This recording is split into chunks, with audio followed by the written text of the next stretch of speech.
En el vídeo anterior vimos cómo la luz, difundiéndose, va haciendo surgir los escenarios y los personajes bajo un halo de serenidad, de intimidad y de reflexión. Por eso, Claudio Strinati, el gran crítico de arte italiano, llamó a Vermeer hijo de la luz. Por el contrario, en este episodio nos centraremos en el arte de alguien a quien el mismo crítico describió como hijo de la noche, por su empleo de la luz como un foco que saca de la tiniebla y de la oscuridad a los personajes y las escenas, pero que no abandona la lucha dramática entre luz y tinieblas. Tal vez el apelativo puesto por Strinati a Caravaggio vaya más lejos aún y defina su corta y tempestuosa vida llena de hechos terribles, de huidas y de éxtasis creadores.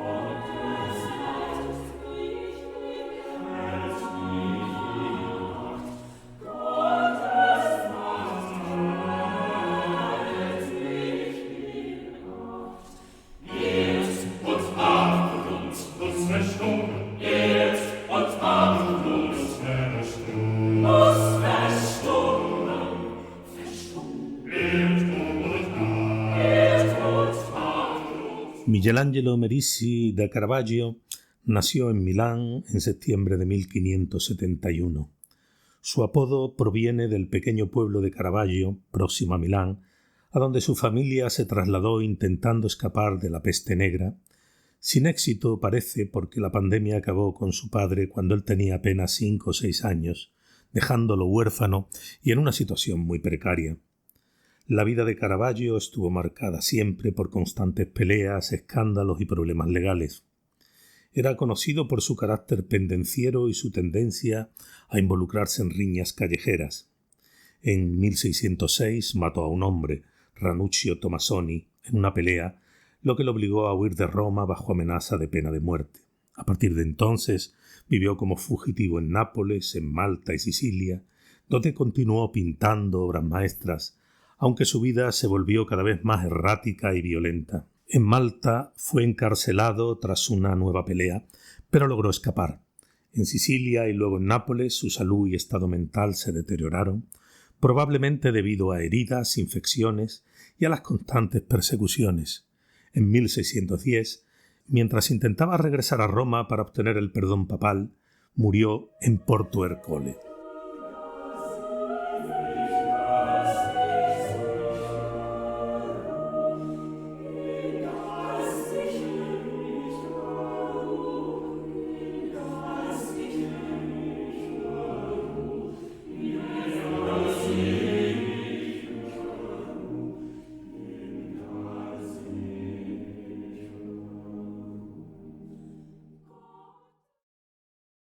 El arte de Caravaggio supone una revolución terrible y sublime. Fue el pionero en el uso dramático del claroscuro, una técnica que luego se conocería como tenebrismo, intensos contrastes de luz y sombra que dotaban a sus escenas de un realismo y dramatismo inéditos. El objetivo del tenebrismo no es sólo crear volumen o realismo, sino generar una atmósfera dramática, dirigir la atención del espectador hacia elementos claves y provocar una fuerte carga emocional. Su estilo rompió con el ideal renacentista y se caracterizó por la representación directa y cruda de la realidad, incluso en temas religiosos. Caravaggio trabajaba rápido, directamente sobre el lienzo y con modelos del natural, a menudo personaje de bajos fondos. Ahora vamos a examinar algunos de entre los 60 cuadros atribuidos indubitadamente al pintor.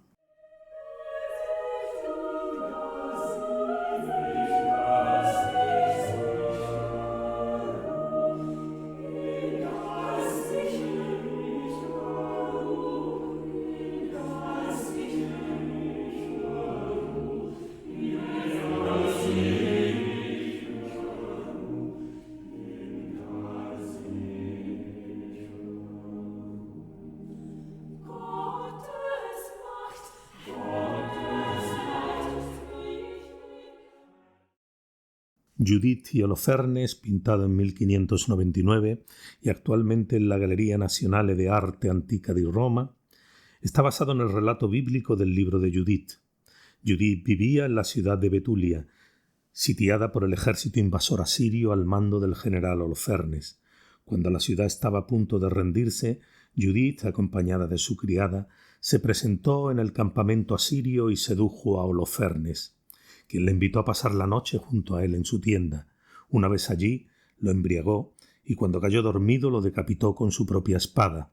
Luego abandonó el campamento llevando consigo la cabeza del líder invasor. Se trata de un tema terrible que Caravaggio trata con crudeza y dramatismo. Hay una única fuente de luz que ilumina con intensidad a los personajes principales, Judith, Holofernes y la sirvienta, mientras el resto queda sumido en la oscuridad. Es como un foco iluminado el escenario de un teatro en el que se representa una escena atroz, lo que se constata más vivamente por el cortinaje rojo a modo de telón detrás de los personajes. Judith no es una heroína triunfante, sino una mujer común, tensa, casi reacia, que se esfuerza y duda mientras ejecuta el acto. Su expresión refleja tanto determinación como horror ante lo que está haciendo. La modelo para Judith fue Fili di Melandroni, que aparece con frecuencia en otras obras de Caravaggio. Holofernes está representado en el umbral entre la vida y la muerte con una expresión de angustia y sorpresa. Una de las teorías más curiosas se refiere a la identidad de Holofernes. Algunos historiadores han sugerido que el rostro del general asirio es un autorretrato del propio Caravaggio. Esta idea sugiere que el pintor quiso representar su propia condena, su propio final, como si presagiara su atormentada existencia marcada por luchas, asesinatos y huidas. Y finalmente la sirvienta, que observa atenta con una mezcla de ansiedad, asombro y repulsión, reflejando tal vez lo que sería la reacción de los espectadores. El cuadro, de una gran fuerza visual y una crudeza sin precedentes, es sin duda una de las obras más emblemáticas de la pintura barroca y del genio de Caravaggio.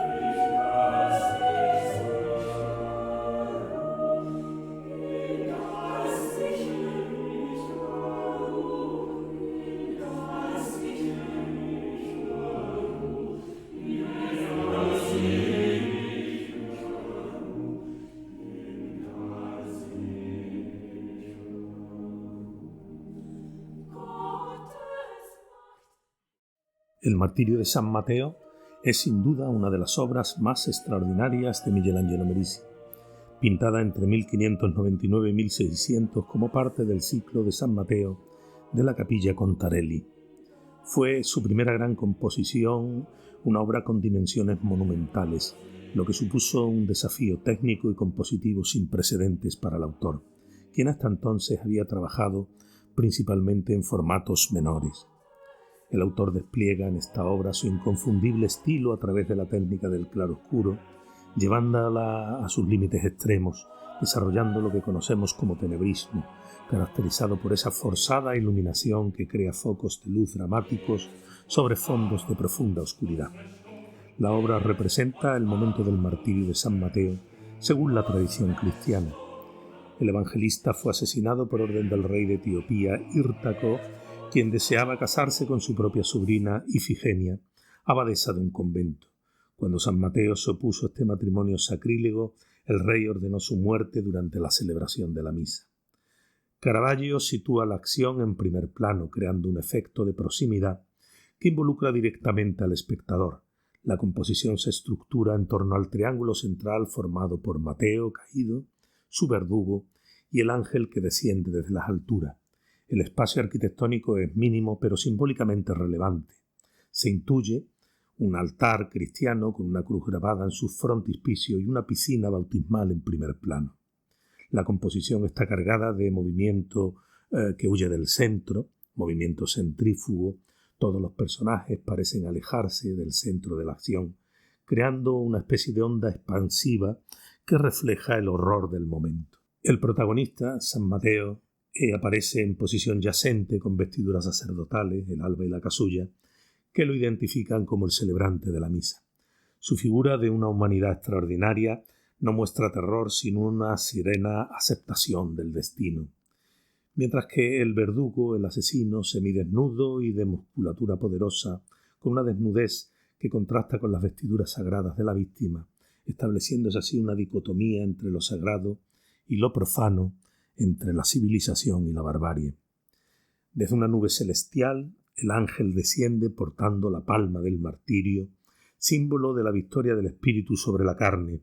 Su presencia transforma la escena de mera violencia en un momento de trascendencia espiritual, conectando el drama terreno con la gloria celestial. Los personajes secundarios representan toda la gama de reacciones humanas ante la violencia, el horror, la huida, la curiosidad morbosa. Destaca especialmente el joven de la derecha, con el rostro distorsionado por el espanto. En el fondo, y ligeramente a la izquierda del verdugo, se distingue el rostro del propio Caravaggio, que se presenta como testigo de la escena. Este autorretrato lo muestra con un gesto adusto y una barba negra, como un cronista moderno que documenta el acontecimiento para la posteridad. El martirio de San Mateo representa la culminación del genio caravallesco en su primer periodo romano, sintetizando innovación técnica, profundidad psicológica y fervor religioso, en una obra que continúa fascinando a los espectadores más de 4 siglos después de su creación. Su influencia en el desarrollo del barroco y su perdurable impacto en la historia del arte occidental la convierten en una de las obras maestras indiscutibles de la pintura universal. La Madonna de Loreto, también conocida como Madonna dei Peregrini o Virgen de los Peregrinos, es una de las obras más controvertidas y revolucionarias de Caravaggio, realizada entre 1604 y 1606, y constituye un ejemplo claro de cómo el genio transformó una iconografía religiosa tradicional en una experiencia visual y espiritual completamente nueva. La obra se conserva en su ubicación original, la Capella Cavaletti de la Basílica de Sant'Agostino en el Campo Marzio en Roma. La iconografía tradicional de la Virgen de Loreto representaba a María con el niño sentada sobre la Santa Casa de Nazaret, transportada por los ángeles desde Tierra Santa hasta Loreto en 1291. Caravaggio revoluciona completamente esta tradición, eliminando los elementos fantásticos y celestiales para presentar una escena de profunda humanidad terrenal. En lugar de la casa voladora sostenida por ángeles, Caravaggio presenta a María apoyada en el umbral de una humilde vivienda de ladrillo, con el enlucido desconchado que muestra la pobreza de la construcción. La luz cenital crea el característico claroscuro de nuestro autor, emergiendo dramáticamente desde la penumbra e iluminando selectivamente los rostros, las manos en oración y significativamente los pies desnudos y sucios de los peregrinos. La Virgen aparece como una mujer del pueblo, sin los atributos tradicionales de divinidad, excepto por esa sutil aureola que la corona. Los peregrinos, un hombre mayor y una anciana desdentada, se presentan con un gran realismo, con un realismo extremo. Sus ropas están gastadas, sus bastones indican el largo viaje y sus pies hinchados y manchados de barro testimonian las penalidades del camino. Los pies descalzos adquieren un valor simbólico fundamental. Los pies sucios e hinchados de los peregrinos contrastan con la blancura inmaculada de los pies de María y del niño, simbolizando la salvación ofrecida por Cristo a este mundo contaminado. Uno de los aspectos más escandalosos de la obra fue la elección del modelo para la Virgen. Caravaggio utilizó en esta ocasión a Maddalena Antognetti, conocida como Lena, una prostituta que había sido su amante y que también posó para otras obras, como la Madonna dei Palafrenieri.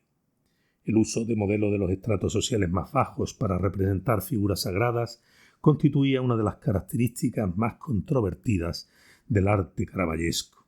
Hoy, la Madonna de Loreto se reconoce como una de las obras maestras de Caravaggio y del arte occidental.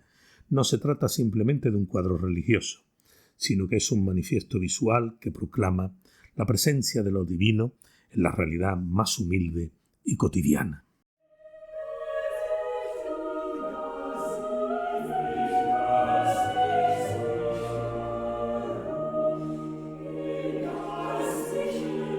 Y por último, examinaremos el Prendimiento de Cristo, una de las obras más impactantes y representativas del barroco italiano. Fue pintada hacia 1602, Esta escena bíblica captura el momento exacto en que Jesús es traicionado por Judas y arrestado por los soldados en el huerto de Getsemaní. Caravaggio, fiel a su estilo, nos sumerge en un ambiente dramático, cargado de tensión y realismo, donde la luz y la oscuridad juegan un papel fundamental para acentuar la emoción y la psicología de los personajes. El uso del tenebrismo es clave. La escena emerge de la oscuridad, iluminada por una fuente de luz artificial, la linterna, que lleva uno de los personajes, lo que genera un fuerte contraste entre luces y sombras. Los personajes se agrupan en primer plano recortados por los bordes del lienzo, lo que aumenta la sensación de inmediatez y de dramatismo. Detalles como las uñas sucias del personaje que lleva la linterna o las arrugas en los rostros aportan una crudeza inusual para la época, alejándose de la idealización renacentista. Judas identifica a Jesús ante los soldados mediante el famoso beso de la traición. Jesús, resignado y sereno, es el centro de la composición, mientras a su alrededor se desata el caos. Soldados armados que lo apresan, Juan que huye despavorido y un hombre que sostiene esa linterna que hemos visto que ilumina la escena. Todo ocurre de noche, en un ambiente opresivo y cargado de tensión emocional. Jesús aparece en el centro, sereno como hemos dicho, con las manos juntas, en actitud de oración, aceptando su destino sin resistencia. Judas Iscariote, a la izquierda de Jesús, lo abraza y lo besa, señalando hacia los soldados quién debía ser arrestado. Su expresión es inquietante y su gesto bastante forzado. A la izquierda Juan, el discípulo amado, está en fuga con el manto rojo hinchado, que representa el miedo y la desesperación de los discípulos. Los soldados son tres figuras armadas con armaduras brillantes, representan la violencia y posiblemente el poder terrenal. Y el hombre con linterna que ilumina la escena, muchos consideran que es un autorretrato. Esto ha pasado ya en muchos cuadros, como hemos visto, que siempre se identifica a uno de los personajes como autorretrato de Caravaggio, lo que añadiría, si fuese así, una dimensión personal y simbólica a la obra. El cuadro fue pintado para Ciriaco Mattei, un noble romano, durante la estancia de Caravaggio en Roma, y curiosamente estuvo desaparecido durante siglos y fue redescubierto en los años 90 del siglo pasado, del siglo XX, en una residencia de jesuitas en Dublín, donde fue identificada y certificada como auténtica. Actualmente se puede admirar en la National Gallery of Ireland en Dublín. El prendimiento de Cristo es una obra maestra que condensa el drama humano y la espiritualidad del barroco, como las otras obras que hemos visto, con una carga simbólica y técnica que sigue fascinando a todos los críticos y a todos los espectadores varios siglos después de su creación.